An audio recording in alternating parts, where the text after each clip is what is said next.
ಉದ್ದೇಶಿತ ಬಿಡದಿ ಟೌನ್ಶಿಪ್ನ ವಿಚಾರವಾಗಿ ಪರ ವಿರುದ್ಧದ ಧ್ವನಿಗಳು ಹೆಚ್ಚಾಗ್ತಾ ಇದೆ.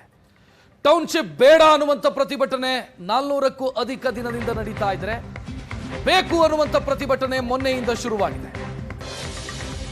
ಭೂ ಸ್ವಾಧೀನ ವಿರೋಧಿಸಿ 400ಕ್ಕೂ ಹೆಚ್ಚು ದಿನದಿಂದ ರೈತರು ಪ್ರತಿಭಟನೆ ಮಾಡ್ತಾ ಇದ್ದಾರೆ. ಅಭಿವೃದ್ಧಿಗಾಗಿ ಟೌನ್ಶಿಪ್ನ ಅಗತ್ಯ ಇದೆ ಅಂತ ಮತ್ತೊಂದು ಕಡೆಯಿಂದ ಪ್ರತಿಭಟನೆಯು ಆರಂಭ ಆಗಿದೆ. ಇದರ ಮಧ್ಯೆ ಇವತ್ತು ಬೈರಮಂಗಲಕ್ಕೆ ಕುಮಾರಸ್ವಾಮಿ ಭೇಟಿ ಕೊಡ್ತಾ ಇದ್ದಾರೆ. ಕುಮಾರಸ್ವಾಮಿ ಅವರಿಗೆ ಕೆಂಪು ಬಾವುಟ ತೋರಿಸೋದಕ್ಕೆ ಟೌನ್ಶಿಪ್ ಬೇಕು ಅನ್ನೋರು ಸಿದ್ಧತೆಯನ್ನ ಮಾಡಿಕೊಂಡಿದ್ದಾರೆ. ಟೌನ್ಶಿಪ್ ಬೇಕು, ನಾವು ಭೂಮಿ ಬಿಟ್ಟು ಕೊಡೋದಕ್ಕೆ ತಯಾರಿದ್ದೀವಿ ಅಂತ ಅವ್ರು ಹೇಳ್ತಾ ಇರೋದು. ಅವ್ರು ಕೊಡ್ತಾ ಇರುವಂತ ಕಾರಣ ಬಂಜರು ಭೂಮಿ, ಬರಡು ಭೂಮಿ, ಕೊಳಚೆ ನೀರು, ಈ ಸವಾಲುಗಳ ಮಧ್ಯೆ ಕೃಷಿ ಲಾಭದಾಯಕವಾಗಿಲ್ಲ. ಈ ಜಾಗದಲ್ಲಿ ಕೃಷಿ ಭೂಮಿಯಾಗಿ ಇದನ್ನ ಇಟ್ಟುಕೊಳ್ಳೋದಕ್ಕಿಂತ ಸರ್ಕಾರಕ್ಕೆ ಕೊಡೋದು ಲಾಭದಾಯಕ. ನಾವು ಸರ್ಕಾರಕ್ಕೆ ಭೂಮಿ ಕೊಟ್ಟು 50% ಲ್ಯಾಂಡ್ ಶೇರ್ ಅಂತ ಇಟ್ಕೊಂಡ್ರೆ ನಮ್ಮ ಮಕ್ಕಳಿಗೆ ಅದರಿಂದ ಅನುಕೂಲ ಆಗುತ್ತೆ. ಅದಕ್ಕಾಗಿ ಟೌನ್ಶಿಪ್ನ ಅಗತ್ಯ ಇದೆ. ಕುಮಾರಸ್ವಾಮಿ ಅವರು ಬಂದಾಗ ಅವರಿಗೆ ಕೆಂಪು ಬಾವುಟ ತೋರಿಸಬೇಕು ಅಂತ ಈ ರೈತರು ಪ್ರಯತ್ನಿಸ್ತಾ ಇದ್ದಾರೆ. ಮತ್ತೊಂದು ಕಡೆ ಟೌನ್ಶಿಪ್ ಬೇಡ ಅನ್ನುವಂಥ ಪ್ರತಿಭಟನೆಗೆ ಕಾರಣ ಫಲವತ್ತಾದಂಥ ಭೂಮಿ, ಇಲ್ಲಿ ನಾವು ಎಲ್ಲ ರೀತಿಯ ಬೆಳೆಗಳನ್ನು ಬೆಳಿತೀವಿ, ಪ್ರತಿನಿತ್ಯ ದೊಡ್ಡ ಪ್ರಮಾಣದಲ್ಲಿ ಹಾಲು ಉತ್ಪಾದನೆ ಆಗ್ತಾ ಇದೆ, ಹೈನುಗಾರಿಕೆ ಮಾಡ್ತಾ ಇದ್ದೀವಿ, ಲಾಭದಾಯಕವಾಗಿದೆ ಇಲ್ಲಿ ಕೃಷಿ, ಹಸಿರು ಭೂಮಿ ಇದೆ, ಇದನ್ನ ಬಿಟ್ಟುಕೊಟ್ಟು ಹೋಗೋದೆಲ್ಲಿಗೆ ನಾವು? ಇದು ಅವರು ಕೇಳ್ತಾ ಇರುವಂತ ಪ್ರಶ್ನೆ. ಸರ್ಕಾರ 2.5 ಕೋಟಿ ಎಕರೆಗೆ ಕೊಡುತ್ತೆ ಅಂತ ಹೇಳುತ್ತೆ. 1 ಎಕರೆಗೆ 4-5 ಭಾಗ ಮಾಡಬೇಕಾಗತ್ತೆ. ಒಂದು ಫ್ಯಾಮಿಲಿಯ ಮೆಂಬರ್ಸ್ ಅಂತ ಕೌಂಟ್ ಮಾಡಿದ್ರೆ, ಒಂದು ಕುಟುಂಬದ ಸದಸ್ಯರು ಅಂತ ನಾವು ಕೌಂಟ್ ಮಾಡಿದ್ರೆ ಬರೋದು ಕೆಲವೇ ಲಕ್ಷಗಳು ದುಡ್ಡು. ಅದನ್ನ ಇಟ್ಕೊಂಡು ಎಲ್ಲಿಗೆ ಹೋಗೋಣ ನಾವು? ಜಾನುವಾರುಗಳನ್ನು ತೆಗೆದುಕೊಂಡು ಎಲ್ಲಿಗೆ ಹೋಗಬೇಕು ನಾವು? ಈ ಪ್ರಶ್ನೆಯನ್ನು ಅವ್ರು ಕೇಳ್ತಾ ಇದ್ದಾರೆ.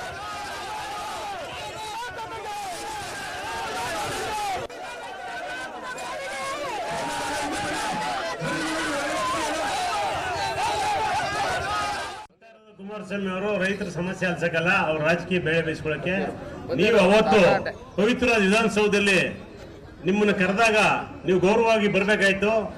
ನೀವು ಕರೆದಾಗ ಅವತ್ತು 50 ಜನ ರೈತರು ನಿಮ್ಮ ಹತ್ರಕ್ಕೆ ಬರ್ಲಿಲ್ಲ ಸ್ವಾಮಿ. ನೀವು ನಮ್ಮ ಹತ್ರಕ್ಕೆ ಬಂದಿದ್ರೆ ಟೌನ್ಶಿಪ್ ಮಾಡ್ಬೇಕಾರೆ ನೀವು ಏನೇನೋ ರಾಜಕೀಯ ಬೆಳೆ ಬೇಯಿಸ್ಕೊಳ್ಳಿ ದಯವಿಟ್ಟು ಮಾಡಬೇಡಿ. ನೀವು ಕರೆದಾಗ ನಾವು ಬಂದಿದ್ದೀವಿ, ನೀವು ಯಾರನ್ನು ಕೇಳಿ ನೀವು ಟೌನ್ಶಿಪ್ ಮಾಡಿಲ್ಲ. ನಾವೇ ನಿಮ್ಮ ಹತ್ರಕ್ಕೆ ಬಂದು ನೀವು ಮಾಡೋ ಟೌನ್ಶಿಪ್ ನ ಆಯ್ತು ಮಾಡಿ ಒಳ್ಳೆ ಚೆನ್ನಾಗಿದ್ದಾರೆ ಒಪ್ಪೋದಿ ಅಂತ ಬಂದಿದ್ದೀವಿ. ಇವತ್ತು ನೀವು ರಾಜಕೀಯ ಮಾಡಕ್ ಬಂದಿರಿ. ನಿನ್ನೆ ಮಾತಾಡ್ತೀರಿ 20 ಜನ ಯಾರು ರೈತರವರಿಂದ 20 ಜನ ಇದೀವಾ? ಬನ್ನಿ, ಇಲ್ಲಿ ಯಾರು ರೈತರು ನಮ್ಮ ರೈತರಲ್ಲಿ ಯಾರ ಬೇರೆ ಇದ್ರೆ ನಿಮ್ಮಂಗೆ ಇಡೀ ರಾಜ್ಯದಲ್ಲೆಲ್ಲ ಕರೆಸಿ ನಾವು ರಾಜಕೀಯ ಮಾಡ್ತಾ ಇಲ್ಲ. ಇಡೀ ರಾಜ್ಯದ ರೈತರ ಶಕ್ತಿಗೆ, ರಾಜ್ಯದ ಜನತಾದಳ ಕಾರ್ಯಕರ್ತರಿಗೆ ನೀವು ಇವತ್ತು ಕರೆ ಕೊಟ್ಟಿದ್ದೀರಿ ಬೈರ್ಮಂಗಲಕ್ಕೆ ಬರಕ್ಕೆ. ಇಂಥ ರಾಜಕೀಯ ನೀವ್ ಯಾಕೆ ಮಾಡಕ್ ಹೋಗ್ತೀರಿ ಸ್ವಾಮಿ? ಇಲ್ಲಿ ಬನ್ನಿ, ನಿನ್ನೆ ಯಾರು ಲೀಡರ್ ಮಾತಾಡ್ತಾರಂತೆ ಕುಡುಗರು ಬಂದವರಂತ. ಈಗ ಅವ್ರ ಬಾಯಿಗೆ ಮಿಷಿನ್ ಇಡಿ, ನಮ್ಮ ಬಾಯಿಗೂ ಮಿಷಿನ್ ಇಡಿ. ಇವತ್ತು ಯಾರ ಬಾಯಲ್ಲಿ ಸ್ಮೆಲ್ ಬರ್ತದೆ ಚೆಕ್ ಮಾಡಿ ಸ್ವಲ್ಪ. ಇವತ್ತು ಕುಡುಕರು ಯಾರು ಅಂತ ಚೆಕ್ ಮಾಡಿ. ಇವತ್ತು ಈ ತರದೆಲ್ಲ ಮಾತಾಡ್ಬಿಟ್ಟು ನೀವು ರೈತರ ಲಾಭ ಮಾಡಕ್ ಹೋಗ್ಬಿದ್ರೆ ನಿಮ್ಮ ಲಾಭ ಇವತ್ತು ದಯವಿಟ್ಟು ನಿಮ್ಗೆ ಸಕ್ಸಸ್ ಆಗಲ್ಲ. ನೀವು ದಯವಿಟ್ಟು ನಮ್ಮ ಹತ್ರ ಬಂದು ಇಲ್ಲಿ ಯಾರು ರೈತರು ನಿಜವಾದ ರೈತರವ್ರೆ ಇವ್ರು ಕಷ್ಟ ಏನಿದೆ, ನಾನು ಮಾಡಿರೋದು ತೊಂದರೆಗೋಸ್ಕರ, ನಾನು ಮಾಡಿರೋದು ಒಂದೇ ಒಂದು ಅವತ್ತಿನ ಟೌನ್ಶಿಪ್ ಪ್ರಾಜೆಕ್ಟ್ಗೋಸ್ಕರ ಎಷ್ಟು ಕಷ್ಟ ಅನುಭವಿಸವ್ರೆ, ಎಷ್ಟು ನೋವು ಅನುಭವಿಸವ್ರೆ, ಅದು ನಿಮ್ಗೆ ರಿಯಲ್ ಆಗಿ ಇವತ್ತು ಮನವರಿಕೆ ಮಾಡ್ಕೊಡ್ತೀವಿ. ನಮ್ಗೆ ಉತ್ತರ ಕೊಟ್ಬಿಟ್ಟು SR ವ್ಯಾಲ್ಯೂ ಕರ್ನಾಟಕದಾದ್ಯಂತ ರೈಸ್ ಆದಾಗ ತಾಳಪ್ಪ ನಾನು ರೆಡ್ ಝೋನ್ ಮಾಡ್ಬಿಡ್ತೀನಿ, ನಾಳೆ ದಿನ ಅವ್ರಿಗೆ ತೊಂದರೆ ಆಯ್ತದೆ ಅಂತ SR ವ್ಯಾಲ್ಯೂ ಜಾಸ್ತಿ ಮಾಡಿಸಿದ್ರ? ಏನಾದ್ರೂ ಒಳ್ಳೇದು ಮನ್ಸಿದ್ದಿದ್ರೆ ನಿಮ್ಗೆ SR ವ್ಯಾಲ್ಯೂ ಜಾಸ್ತಿ ಆಗಿದ್ರೆ ನಾವೇ ಸ್ವಾಮಿ ಇಷ್ಟು ರೇಟ್ ತಗೋತಿದ್ವಿ, ಇನ್ನು ಚೆನ್ನಾಗಿ ತಗೋತಿದ್ವಲ್ಲ.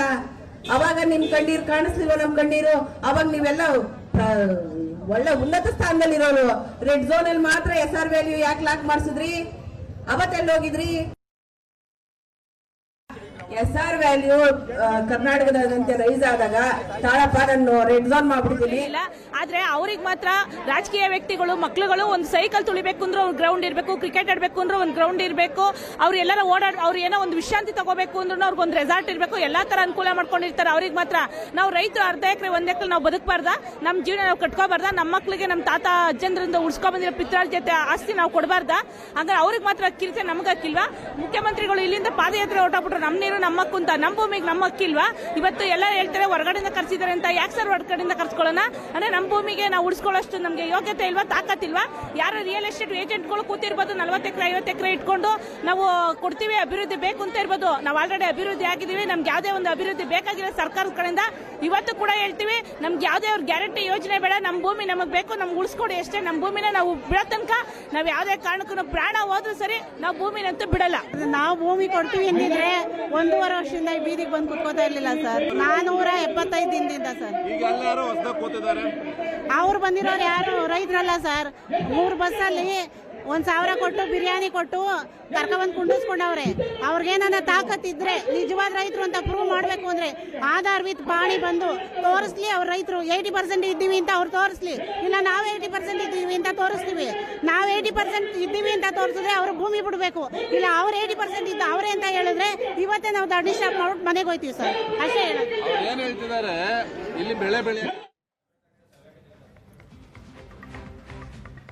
ಪರ ವಿರುದ್ಧದ ಅಭಿಪ್ರಾಯಗಳನ್ನು ನೋಡ್ತಾ ಇದ್ದೀರಿ. ವಿರೋಧ ಮಾಡೋರು 400 ದಿನಗಳ ಹಿಂದಿನಿಂದಲೂ ಕೂಡ ಪ್ರತಿಭಟನೆ ಮಾಡ್ತಾ ಇದ್ದಾರೆ, ನಿರಂತರವಾಗಿ ಪ್ರತಿಭಟನೆ ಮಾಡ್ತಾ ಇದ್ದಾರೆ. ಬೇಕು ಅನ್ನೋರು ಮೊನ್ನೆಯಿಂದ ಪ್ರತಿಭಟನೆ ಕೂತಿರೋದು. ಅವರು ಹೇಳ್ತಾ ಇರೋದು ಸರ್ಕಾರ ಭೂಸ್ವಾಧೀನ ಮಾಡೋದಕ್ಕೆ ಏನು ಮುಂದಾಗ್ತಾ ಇದೆ. ಮೊದಲ ಹಂತದ್ದು 518 ಎಕರೆ ಈಗಾಗಲೇ ಭೂಸ್ವಾಧೀನ ಆಗಿದೆ. ಉಳಿದ ಭೂಸ್ವಾಧೀನದ ಪ್ರದೇಶದಲ್ಲಿ ಎಲ್ಲವೂ ಹಸಿರು ಭೂಮಿ ಅಲ್ಲ, ಬಹಳ ಕಡೆ ಬಂಜರು ಭೂಮಿ ಇದೆ. ಆ ಬಂಜರು ಭೂಮಿಯಲ್ಲಿ ಇರುವಂತ ರೈತರು ಏನು ಮಾಡಬೇಕು ಅನ್ನೋದು ಅವ್ರು ಕೇಳ್ತಾ ಇರೋ ಪ್ರಶ್ನೆ.